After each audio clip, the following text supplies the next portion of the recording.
Welcome to Indie Tea with me, Peter Lancellotti, and today we have the most mysterious man on Meta, John Voneiff of Ataraxia Music. Welcome, John.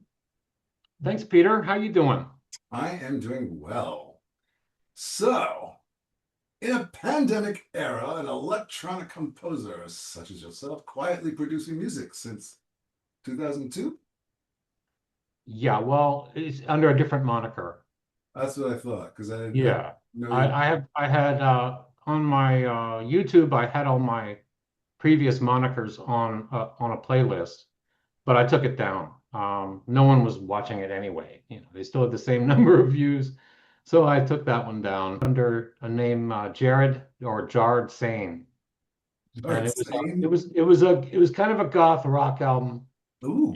that didn't do very well at all because I didn't really market it. I have a business degree that I don't even use anymore. Actually, my Well, dad kept saying, "Well, you should go to business school instead of, the music thing." And I'll tell you now. And I finally took his advice. Well, I was doing, I was already in a position that needed the degrees. Yeah, I should have listened to my dad when I was 18. I should have listened to my dad my whole life, but we didn't ever get along too well because he didn't think that there was such a thing as gay people in Catholic Italian families. I have a niece from his. He has five other children Uh-huh. from another marriage. I'm an only child from my mother, and I have a niece who's a year younger than me, and I have a brother who is 1 year older than my mother, and uh, electronic dance music. Yeah, well, I got a couple dance songs, but it's I never really tried to model. Every time I try to model the dance stuff, I'm like, I don't want to produce music like this. Hmm. Okay. Well, you You had know, the mentioned that you. stuff, man. I can't do it. I can't do it. I don't even like it when I hear it. I mean, I like when I hear the synthesizers on top, it sounds great. But if it has that same beat all throughout it, or a same kick drum all throughout it, I'm gone. When I came out of the closet in the, oh God, late 70s, go to the only place to meet people were at discotheques. I hated disco music. And then, Peter, why don't you dance? I'm like, dance. I dance with a guitar in my hand on stage. I don't dance on a dance floor at a disco with a shining ball above me. Just I don't do that. I love I disco music. I love real yeah. disco music. Well, that's the same bumpity bumpity bump thing. No, it's not.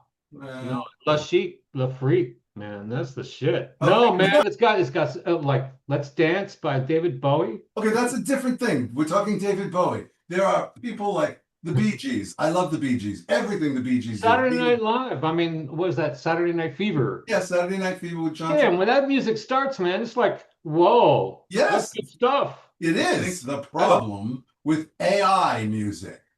People say, here's some lyrics. I just wrote a poem. I would like you to make it sound like a rave music. The vocals were like so spot on. I thought to myself, how the hell did that person sing it that way? okay. It's a composite of voices. Because you know what I do to test to see whether or not it's AI music? I will take my phone and I will put it to the speaker and say, what's that song? And it'll come up with like 9% it could be this, 9% it could be that, 16% it could be this. And it's a composite of a bunch of singers that have been put together by AI to sound like what they are programming in. And they won't even program anything. They actually just say, I want it to sound like. And then AI generates it. I've been fooled by a few. No, I've been fooled by a few too. I don't like it at all. And all all the ones that I've heard, the female singer sounds almost the same on different artists. Did you actually though find out who it sounded like? That's how you do that with your No, phone. I don't have what app is that? I don't It's know. not an app. You just open up your Google search and hit the microphone, and it'll say, I'm sorry, on YouTube. You go to your YouTube on your phone, Oh, okay. and then it says either voice or song. Hit song, and then put your thing to the speaker, and it'll spit out who it thinks it is. Sometimes if it is something like, for example, I was trying to figure out Donna Summer did a song called State of Independence. that was originally written by John Anderson of Yes and Vangelis. Oh And wow. I said, that song sounds so familiar. Now, unfortunately, she did it better than they did. Uh, but I thought, I know that song. And she added a dancey disco beat to it. But when you listen to their version of it, it's not, well, it's a little bit danceable, but not the way Not she, like that. yeah. And Yeah. I liked that Donna Summer song, but I didn't Okay. know it was Donna Summer. And I had to find out who it was. And ever since I did that, I thought, I'm going to do this for everything. But like if I'm Okay. watching a movie or something and you hear a song in the background, and I'll replay that part, put my phone to the speaker, like, name that tune. You know, I've actually discovered a lot of really cool music from movies. It's like, Oh yeah. who does this? And then you find out it's someone that you wouldn't even expect and that you know. Age, I'm 68. Okay. And so that's about 57 years that I've been playing the guitar. But you got to understand, I mean, I really didn't even start. So I took classical guitar in college. I got interested in classical guitar, classical music, and I went for the classical guitar. But for years, after getting married and having kids and stuff, I didn't touch a classical guitar for a good 15 years probably. I mean, I play it, but I never really was working on it to get better. So these are the two CDs that I created. So I did publish on 2002 and in 2012 Oh, was this one. So they were published. Okay. Western Skies, and what was the other one? Jared saying My World. Ah, So I did publish. I just when after 2016, after 2012, and that was when I was living in California. I was living in LA in Agora Hills. You know where Agora Hills are, right? That was Agora Hills. Agora Hill here. Yeah, in LA. Yeah, that's when I did this album here. I was living with my girlfriend. How long did you live in LA? 5 years. Oh, obviously prior to us meeting. Yeah, it was back in 2012.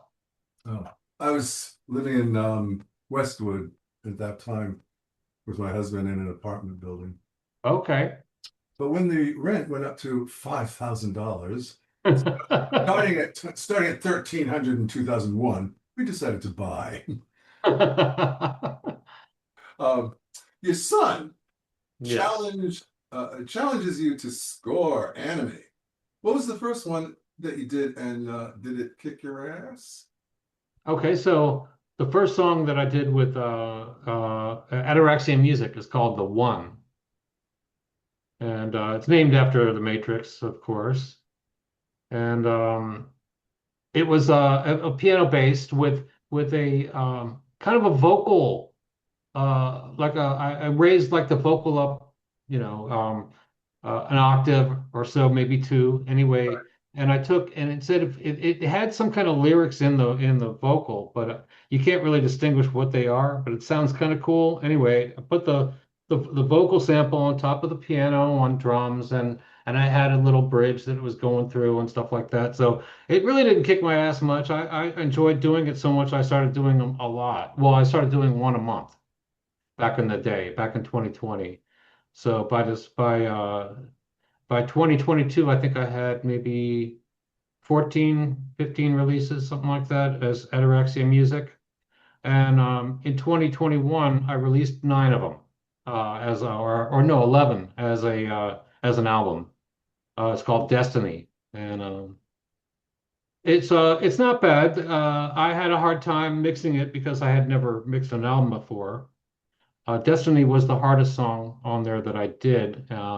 However, it's kind of kid-like because it has this kind of anime kind of melody, simple melody that's reminds me of like maybe a kid would like that song or something. But kids didn't like it too much, I don't think. So Are you an anime fan? Because I'm not really that into it. I've tried okay, watching it. so my son was into it, and I was messing around with the videos, but I really wasn't that. I didn't go deep into anime like a lot of other people do. Like my other son, who used to be my daughter, lives in Chicago. Trans? Yes, Cool. and He now, well, when he was young, he used to um, love anime. I mean, all the cards, they went through the Pokemons and all the next thing, and so she was really into Pokemon and the anime, and knows probably is a walking encyclopedia of anime by now. I used to have this millennial who was teaching me all kinds of things like, how to edit using DaVinci Resolve, OBS software, in their 30s. I said, how do you know all this stuff? He goes, everyone my age knows all that stuff. Showed me pictures of himself when he was 5. He had a computer. When I started with computers, I was in college with the two 5 1/4 inch floppy drives that you had to put in to boot the damn thing. I thought that was like the greatest thing since sliced bread. Sure. Now I Yeah, I feel went, I went through them all. I started with what was like I think it was called a 186 or something. You put the floppy in. I forgot. I used to actually Yeah. know DOS, like And when then you, I had an IBM DOS. It was the first color monitor with a color monitor. It was pretty cool. yeah. Yeah. I mean, yeah, Those were just green and red though, I think. we're about the same age. So as technology progresses now, when I think back to the day, I used to actually know how to fix stuff in DOS. Like I could go in and do COBOL programming, basic programming, and I thought, this is cool. I could do this for a living. And then all of a sudden, everything changed. Windows came out. I didn't even know how to find a C prompt anymore. Anyway, back to music. Music, a compulsion, probably for both of us. When did you when did you realize, since you started playing at 11, that you couldn't stop? Well, that was just mostly recently, I think. Once I went back in 2024, after my son had left in spring of 23, I had really nothing to do for a while, and I had a whole bunch of songs that I was working on, and so I decided to start publishing again in February of 2024, after a 2 year break. And the 2 year break was because my son needed me, and I just really um, I'm the kind of person that when I'm living with someone, they become really important, and my music goes on the back burner. That's just the way I am. I understand. I do understand. Uh, and also he kind of gave me and it's sad that he gave me an ultimatum, but he kind of gave me an ultimatum, and I had to go with it. I had to go. I thought, well, he's right. My son is more important than my music right now, so I'll just deal with my son. Can I ask you what the ultimatum Well, was? he has some emotional issues, and Was either it was either it, it was either him or music? I'm sorry. Did you say the ultimatum was it either him or music? Oh, yeah, basically. And Hmm. that's what it was. And I decided that, well, he is more important than my music. And until I kicked him out. So, but he's a good kid. He's a good kid. He just it's just hard for him to make progress, in life. When I revealed why I took a almost 30-year hiatus from music, my husband didn't want me to play anymore. That's horrible. No, it's not. Sometimes we have to make difficult choices. Love over music. But looking back, I don't like that. I don't like people Well, forcing you one way or another, can I It's can your I life. You need to do what you need to do. can I revise what I just said? We always had music surrounding us. We had season tickets every year to the Walt Disney Concert Hall because we loved, both of us, the symphony. But he Oh, I was love the symphony too. but he was from the School of Opera, and I'm from the School of Rock. And we, as a married couple, would make concessions. I went to opera with him. I actually took opera appreciation in college. Did I appreciate Uh-huh. it? Not really. Did I pass the course? Yeah, very easy. It was like the teacher would drop the needle on a vinyl and say, name that tune. Yeah, I can do that. Did I appreciate it? No. I know an aria, I know, an overture and all that. But my husband, on the other hand, he would come to rock concerts with me. And there was a couple of times that, well, when we were at an Aerosmith concert, he goes, does he have to screech like that all the time? I said, oh, right. Opera singers never screech. Just listen to a soprano. And then at a Yes concert, he fell asleep during the Revealing Science of God. And during the intermission, we went outside, and this group of people said, "Can you believe that guy over there fell asleep?" And he turned around without missing a beat. I was meditating. So, we do make concessions, and music was around us all for our entire relationship. He didn't come right out and say, "Stop playing."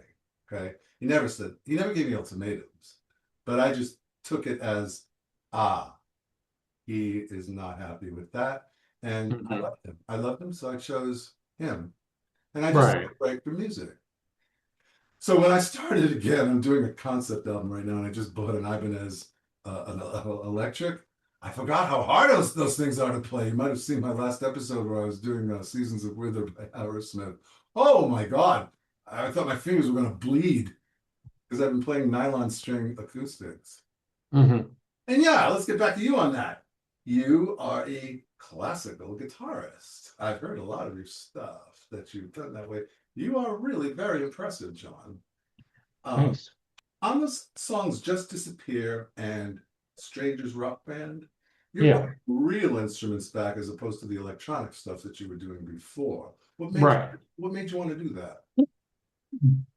Well, I got to keep moving forward. And, the kind of electronic music that I do is kind of a question and answer. Like I'll write a verse that's like a question, and then I'll write the chorus that's like an answer.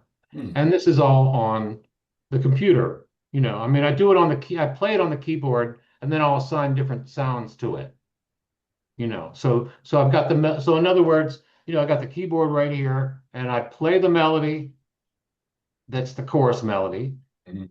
And it might have a harmony later on. I'll put it in later on. But the point is that line becomes a thick line where I get lots of instruments playing that line. Are you adept at DAWs? And which one do you use? Yeah, I use Logic, Logic. Logic Pro 10. So you're really good with the MIDI stuff. Yeah, well, no, well, all I'm saying is, look, all I do is create a melody, right? That's how I start with music. I create a chords. I usually start with chords and a melody. Okay. And I write a verse with a melody, Mhm. right? And then the chorus usually is going to be the answer to the verse. And Oh, just like in Fly Away, where it's, a la da da da da, and then the melody comes in, boom, boom, boom. That's the chorus. That's a different melody. So it's like an answer, it's like a verse and then an answer, right? oh, okay. So I do this electronically. Lately, well, first one was Robin Hood. I played a little classical guitar on that, and I put a Yes. guitar in the melody line in the end. So it sounded a lot rougher. I also put a scream in the end too. So it sounded really, and it makes it big sound, like epic, that kind of epic sound. That's what I'm after a lot of the times. And it's taken me a long time to get to the point where I could write like that, Beyond Hope and those kind of things like that, where the big chorus and all that. But the thing is, I mean, I'm still a guitar player, so I want to be able to incorporate my playing. Also, I got the drum set too. Which You know, one? I have a Behringer. I don't know if you can see it. It's right here. See the drum? Oh, okay. Yeah. Very So, nice. That's or, Yeah, I see it. I see it. That's cool. That's yeah. So I got my drums, and it's the low end Behringer electronic drum set. But I use it in my DAW, so I can get all kinds of different drums with it. But so far, I've really only been using a few drum sets and a few sounds every now and then. But I'm a but bit I'm a bit percussively challenged, and I've been trying to tap a drummer. I think I might tap on you next. I yeah, asked you Brian. can. Well, I'm not a drummer. I say I play drums. I'm not a drummer. I actually say the same thing about my guitar playing and about anything else I do. I'm not a pianist. I play the piano. See, I'm a guitarist, but I'm actually better these days on the keyboards because I hadn't played in a while. And on the concept album, I've got to do some electric guitar. That's why I bought the Ibanez. But I'm finding it very challenging. I mean, calluses on the fingers. Ow! You know? So there was something that I thought was really interesting, and I was going to ask you to see if your guitar, and you just showed it. Uh, when you were 16, and you decided Led Zeppelin's physical graffiti was, well, not to your liking. That's a bold statement for a teenager, especially, we were about the same age. What did you think, what did you think you were going to get when you heard Led Zeppelin's Physical Graffiti? Because I personally, Well, Led Zeppelin 2 was probably one of their best. mm, Um, Whole Lot of Love, the guitar solo in that, I mean, it's not a real difficult song, but the guitar solo was really cool. And there's other things that Led Zeppelin did. Led Zeppelin 4, I think it was, with or was it 5? I think it was 5 with Dancing Days Are Here Again and all that kind of stuff. Yeah, I was really impressed with that album. No Quarter. There were some really cool things that oh, they were doing. that's one of my favorite, No Quarter. I also used to play the Battle of Evermore. And I like Led Zeppelin too, with the bluesy stuff. But physical graffiti, uh, it just didn't grab me. It did, and also I wasn't in the right frame of mind. See, that's the whole That's a thing, that's the thing, like sometimes, like I was saying about opera, when I started to go to more operas with my husband, there was one I really liked, The Merry Widow by Lehar.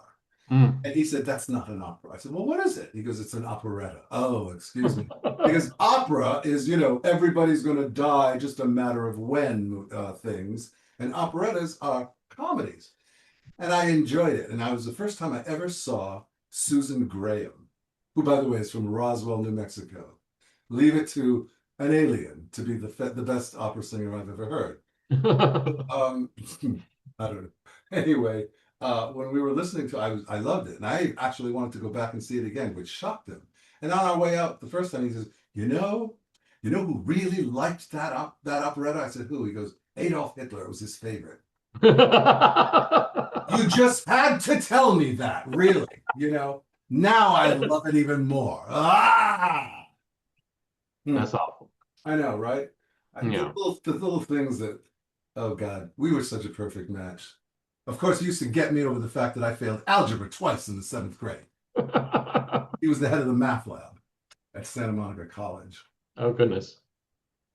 Anyway, we've talked about Tull, but I wanted to know about your feelings on Beethoven. How does a rock kid end up on Beethoven? Well, the fact is, I grew up on classical music and show music and Camelot and hearing all the good stuff when I was a kid, Chubby Checker and Oh, yes. um all the great early rock tunes, the Beatles in 1964. And I was a big Beatle kid, like when I was 9 and 10, we used to run around singing Paperback Writer and all this stuff. We love the Beatles. I mean, the Beatles were great. And then when I became a hippie kid, it was all about the White Album and all that kind of stuff, and learning how to play the Blackbird. Oh, God. I met this folk guy in the park who was an invalid and was in a wheelchair, and he taught me how to play Blackbird when I was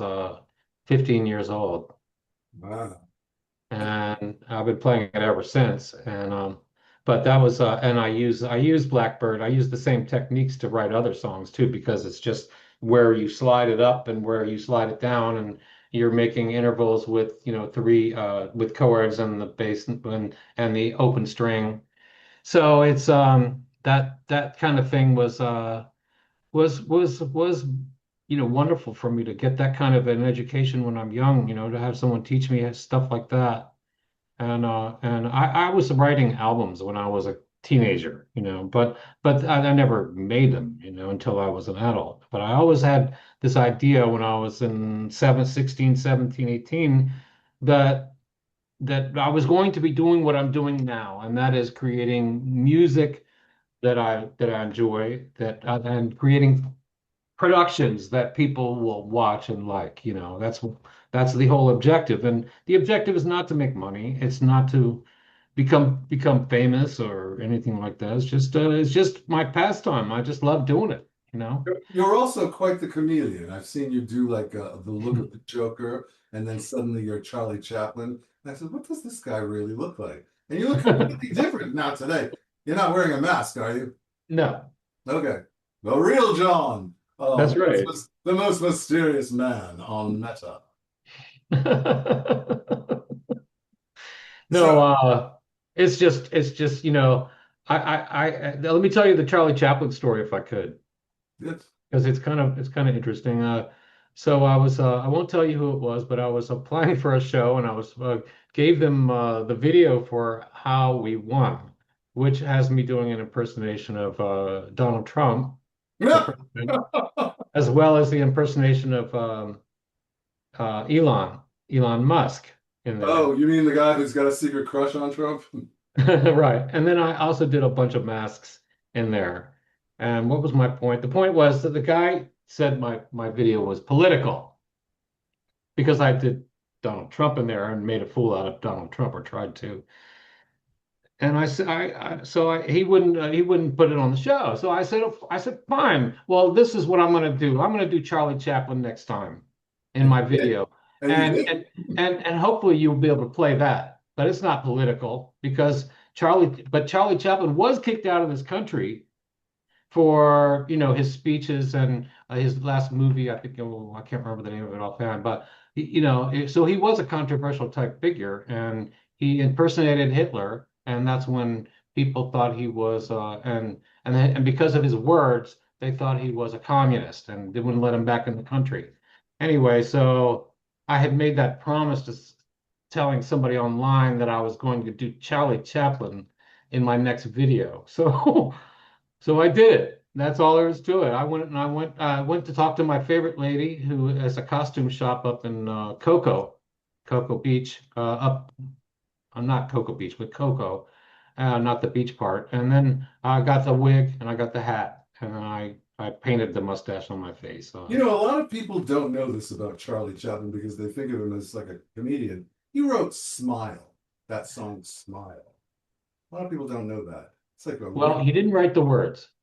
well, I know, but what do you mean? He wrote, No, it was the words were written for Nat King Cole in the 50s. oh, Yeah, you know who did a cover of that, which shocked me? Steven Tyler. that's a beautiful song. It is, and he did I it love it. with a trumpeter. Oh, I can't remember his name off the top of my head. He plays a trumpet, kind of a jazz trumpet musician. But Hmm. he and Steven Tyler did Smile. Wow, just blew me away. It really did. That man, I talk about him quite a lot, and you might think that he's like my favorite all-time singer. He's not, but he's one of them. Actually, my favorite all-time is Freddie Mercury. I don't think he'll ever be He another was Freddie. great. There's no question about Freddie Mercury. You made music in closets, garages, or wherever your equipment could fit. And now you're in your studio now, I assume? Yeah. Is it your living room? Is No, it's my dining room. Used to be my bedroom. When my son was here, I had the studio and I had a table in my room with the computer on it. you know what blows me away these days? What I used to pay hundreds of dollars to do in a studio, we can now do right here. And we can Isn't that incredible? collaborate. These collaborations that we can do long distance, I'm working on a few right now. It blows me away. Just put your stems in the Dropbox. They take it, and as long as you start from zero, at the very beginning, and let the silences go until your part comes up. So you've traveled the world. Did any of that sneak into the music in your own, in terms of Absolutely. I tried to everywhere I went, I tried to hear great music. For example, South Africa was one of the places that I heard great music right away. I was getting a ride from the airport, and the driver had some music on, and I was just astounded. I had to find that particular song. I asked the driver, I said, can you help me go to the record store and help me find this song? I went and spent, a couple $100 on music in South Africa, and I came home with all this stuff, and I listened to the music. It was good music, but it wasn't that song. the editor of one of the books of my sci-fi trilogy lives in Cape Town, and she's introduced me to a variety of South African music that I didn't even know existed. And this is like in recent years. Hmm. They've got some really cool stuff going on in South Africa. Oh yeah. Yeah, it's great music, but there's a lot of great music in Africa, all over Africa. And the music of Ghana was really interesting to me because went to a little house party, and we were just hanging out and listening to good tunes and stuff. And the music was just fantastic. It was like Motown, but it was old school Ghana rock and roll. I haven't. I don't know if I know the music. And it just sounded like Motown, but songs I'd never heard before. Hmm. It was I watched. incredible. I just saw that movie Michael, and I saw how the evolution of Michael Jackson Right. and how they got signed at Motown. I know what you mean, though. It's like I'm hearing a lot of people say that everything's been done. I don't think so. No. Really don't. Recently, I had Black Marine and MX the American on, and they are creating a new genre, the new goth level, which is amazing. I don't know if you heard the Vampires Project, but Oh yeah. check it out. I have. I have Oh, heard some. it's amazing. I mean, It's amazing. and you also are sort of breaking the boundaries of genre stereotype. Your music is very innovative. That's really why I wanted you on the show because I try to find people who are doing things that are new and unique and in the indie world. Yeah. Cool. Well, that's what I try to do. I try to do stuff that's different, and I try to do things with shock value too, make people freak out. But at the same time, I've lost a lot of people because of that kind of thing. And like how we won, I think I lost a lot of people doing President Trump um, as an impersonation. I really try to stay away from anything political because Yeah, I try. you I know try. But the religion and thing, politics, very difficult but subject. the thing is about politics is you feel strongly about something, well, you want to be able to share it. I mean, that's why we do music. That's why we create songs and stuff because we want to be able to share what we're thinking. And so that's what I do. Sometimes the politics just comes out and I can't really hold back and I just have to express myself. That's all there is to it. And that's why I lose people because I'm not going to be shy. I'm not going to be timid. I'm not going to be middle of the road. I won't do it. Well, what I've learned is some people are going to love your stuff, some people are not, and you can't please everyone. That's So right. you do what you feel. Hmm. Well, we're coming close to the end of our time here, and you've been sitting on some serious talent for a long time. Well, look, it's a progression. Like when I first started, I didn't have a guitar. I was doing music on the laptop, and it was just for fun. And so we did a couple that year in 2020. And at Christmas time, I went to my ex-wife's condo because she wanted to spend time with my son here where I live, and I decided to take her place. So we kind of trade places during the pandemic, during the fall of the pandemic. And so I composed a lot there. But look, I was listening to people that were so much better than what I could do at that time. And so it's been a progression. I tried to do what I'm doing now with Fly Away. I tried to do some of that stuff with some of my earlier songs, and it just didn't work out. So it's a progression. It takes time. And then, for the drums, I mean, I worked on the drums in December for Just Disappeared, and that takes. I was practicing every day, a few hours every day to get to that level where I could play it like that. And then when I did Rock Band, I had to do it all in a couple of days, and the mix too, because I had promised that it was going to be coming out. So I had to do it, and I wasn't happy with that mix, and so I was thinking to myself, well. I didn't think it was going to do as well as it's done. And I don't know what the numbers are because I don't monitor my numbers. I think I put that out I'm there. starting to do that more and more. Well, it's just that I have all these. I've been working on my skills since December. I've been working on the drums, and then I've been since I got that classical guitar that is also it's a classical guitar. So I've been working on my skills. And for years, I hadn't worked on my skills, trying to improve my skills, just trying to kind of maintain a certain level. And so the point is now that I'm working on my skills, you're going to hear it in Kingdom because there's no effects in Kingdom. It's all instrumentation. So It's all all real. organic, all It's organic. all organic except for the keyboards. But the keyboard is just a simple line. Like I said, it's just a couple lines that I made bigger with sounds. But it's a very simple little line. I mean, anybody could play that. You haven't released that yet, have you? No, but it's coming in a couple weeks, and you're going to hear it when you go click Oh, on. It's my third annual Kingdom. what's the date that it comes out on? I usually it usually comes out about excuse me, July 4th, the July Oh, 4th weekend. So Independence Day. a kingdom, it's a celebration of our kingdom. The Empire of the United States of America, Right. ruled by Emperor. But people seem to think it's about the UK. I think I used UK symbolism in my first one, and then I did the Batman one was my second one. Well, that is where Ian McDermott comes from, the Emperor of Star Wars. And so the new one is kind of like going back to like kind of a castle type of thing where they just had troubadours with guitars and that kind of thing. So I hope you enjoy it. There's some really good guitar playing, electric guitar playing as well as classical playing. Cool. Oh, I love that.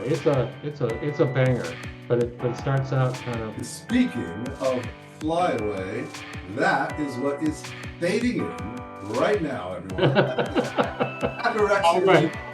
Ataraxia music, John. Well, thanks very much. I appreciate John, it. thank you so much for taking the time to be on Indie Tea Demos to Discovery. No.